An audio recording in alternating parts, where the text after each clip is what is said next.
Assalamualaikum warahmatullahi wabarakatuh. Kami dari kelompok 11 yang beranggotakan saya Nur Hamidah Agustianingsih dan rekan saya Nurilia Ayu Pradani dari BBSI 2018A Universitas PGRI Wiranegara Pasuruan akan memaparkan materi teknik dan pelatihan pemain dalam drama.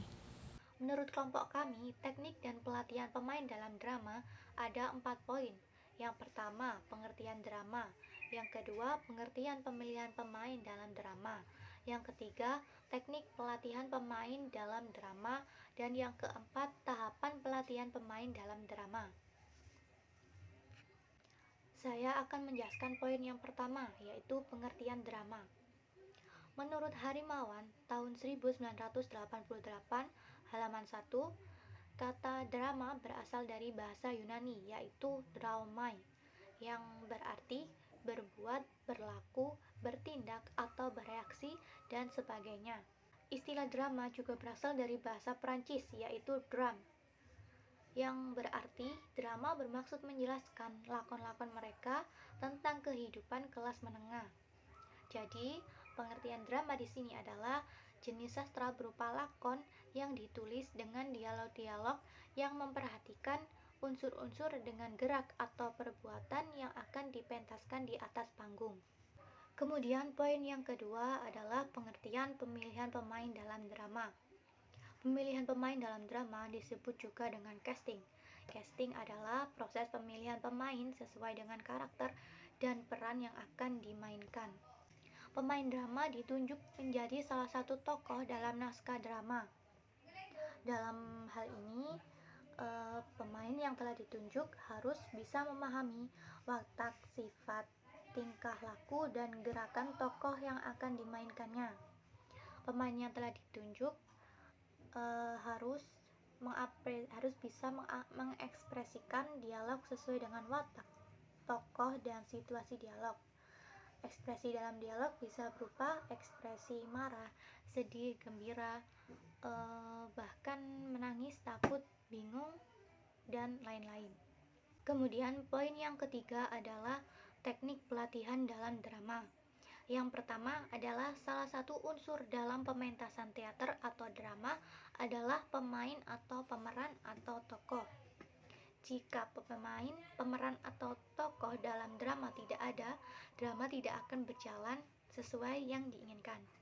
Kemudian, poin yang kedua, pemeran atau tokoh adalah orang yang memainkan cerita sesuai dengan karakter dan watak yang telah ditentukan oleh cerita. Kemudian yang ketiga, peran yang diemban oleh seorang pemain adalah bentuk perwujudan atau esensi sebuah teater dalam mengkomunikasikan cerita kepada halayak ramai atau para penonton. Jadi, peran yang diambil oleh pemain tersebut harus bisa benar-benar dimainkan sesuai dengan apa yang dijelaskan dalam watak atau sifat dalam tokoh tersebut. Kemudian yang keempat, dalam berteater, pemilihan tokoh yang sesuai sangatlah penting. Tokoh yang dipakai harus sesuai dengan karakter serta watak yang telah ditentukan dalam cerita. Kemudian materi selanjutnya akan dijelaskan oleh rekan saya. Oke, terima kasih Nur Hamidah atas penjelasannya. Saya akan menjelaskan materi yang selanjutnya, yakni tahapan pelatihan pemain dalam drama. Pemain hendaklah dipilih berdasarkan kemampuan dan karakteristik tokoh. Dalam berteater, kita tentunya akan mendapatkan peran. Nah, peran itu harus sesuai dengan jiwa dan karakter kita. Jangan terlalu memaksakan ingin memerankan tokoh utama ataupun tokoh yang lainnya, atau tokoh tertentu. Nah, akan tetapi kita juga harus melihat potensi yang ada dalam diri kita dan menyesuaikan dengan watak yang diutus dalam naskah tersebut. Nah, jika kita sudah mempunyai peran dalam pertunjukan teater maupun drama, ada beberapa hal yang harus kita perhatikan. Di antaranya sebagai berikut. Yang pertama, mengidentifikasi peran yang didapat. Apakah peran tersebut sudah sesuai dengan karakter kita atau belum? Nah, untuk itu, kita juga dapat mencoba peran yang kita dapatkan dan melatihnya. Yang kedua, mencari karakteristik peran. Nah, jika peran sudah sesuai, kita bisa membuat beberapa pertanyaan seputar peran yang kita dapat kepada sutradara dan memahami naskah dengan lebih mendalam. Jadi kita bisa bertanya pada sutradara, karakter yang akan kita perankan nanti ini dia akan seperti apa gitu. Bayangan sutradara itu seperti apa? Apakah dia begini, begitu? Nah kita juga harus memahami naskah juga lebih mendalam. Karena di dalam naskah itu pasti ada pesan ya, yang pesan tersirat bahwa karakter ini misal karakter yang tegas seperti itu. Nah, yang ketiga, mencari keterangan seputar peran.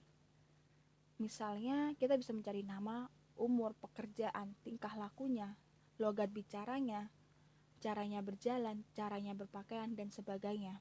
Nah, semakin detail keterangannya akan semakin memudahkan kita dalam menguasai peran tersebut.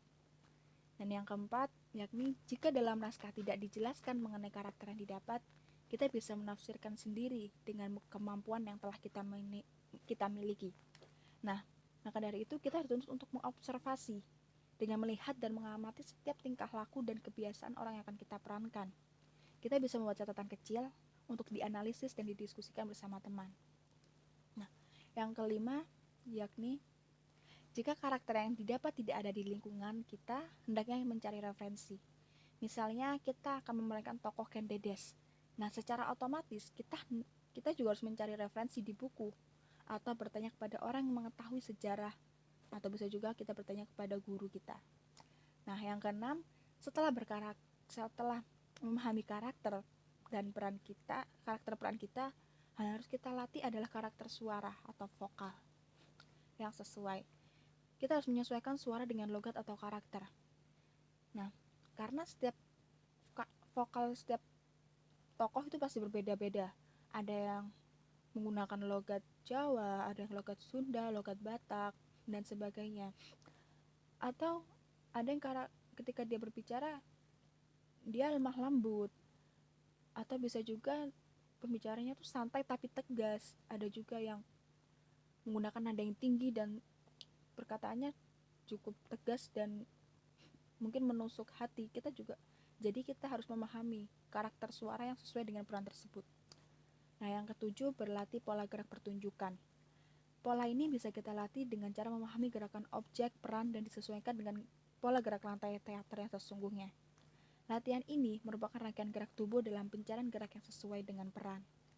Nah, kita harus mengusahakan kelenturan gerak tubuh dilatih sehingga tidak terlihat kaku dan canggung saat memerankan peran tersebut. Yang kedelapan, minta masukan pada orang lain. Nah, jika dialog, karakter peran, suara, dan latihan sudah selesai, maka tahap selanjutnya berlatih dengan sesama anggota secara bersama-sama. Nah, pada momen ini, kita bisa memanfaatkannya untuk meminta masukan dari teman atau sutradara mengenai bahasa dialog, gerakan, gestur, penghayatan, dan kesesuaian peran kita dengan naskah. Nah, dalam hal ini, kita belajar untuk memahami diri kita sendiri dan orang lain. Kita juga harus menerima setiap masukan dan kritikan dengan lapang dada untuk meningkatkan kemampuan kita dalam berperan.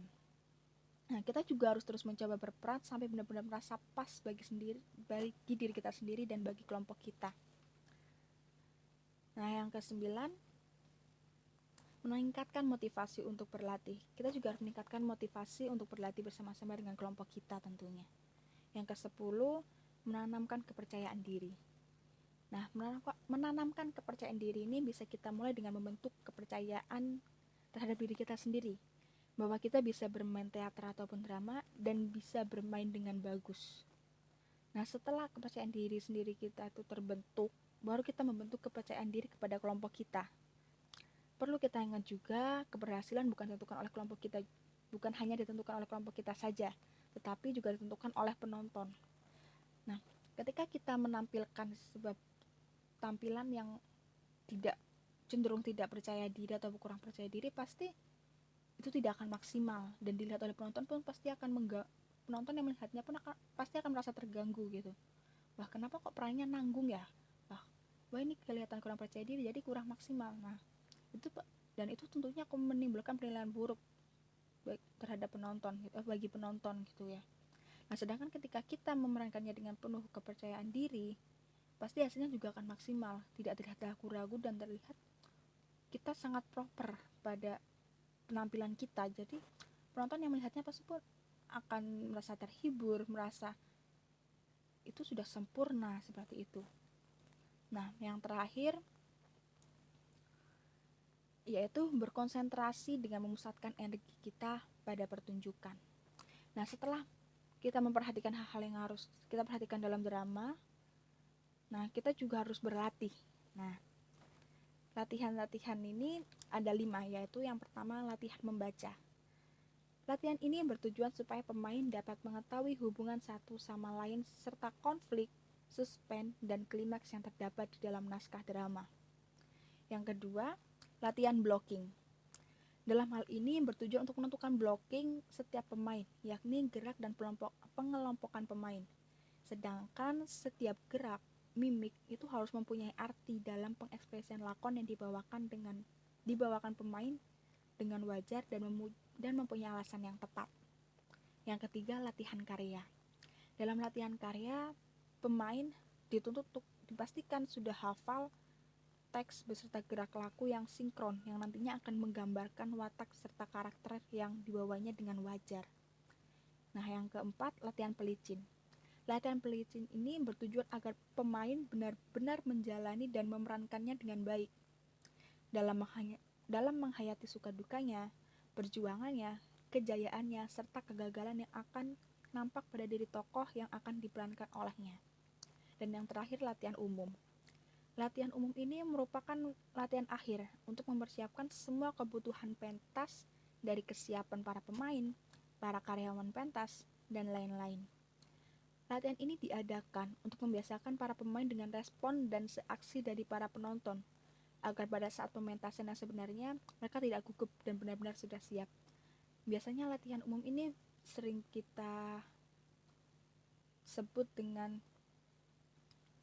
gladi bersih atau gladi kotor, seperti itu. Nah, setelah semua penjelasan yang sudah saya dan rekan saya sampaikan, kami mohon maaf apabila ada salah kata maupun perbuatan yang tidak berkenan di hati kalian. Kami mohon maaf dan terima kasih yang sebesar-besarnya. Wassalamualaikum warahmatullahi wabarakatuh.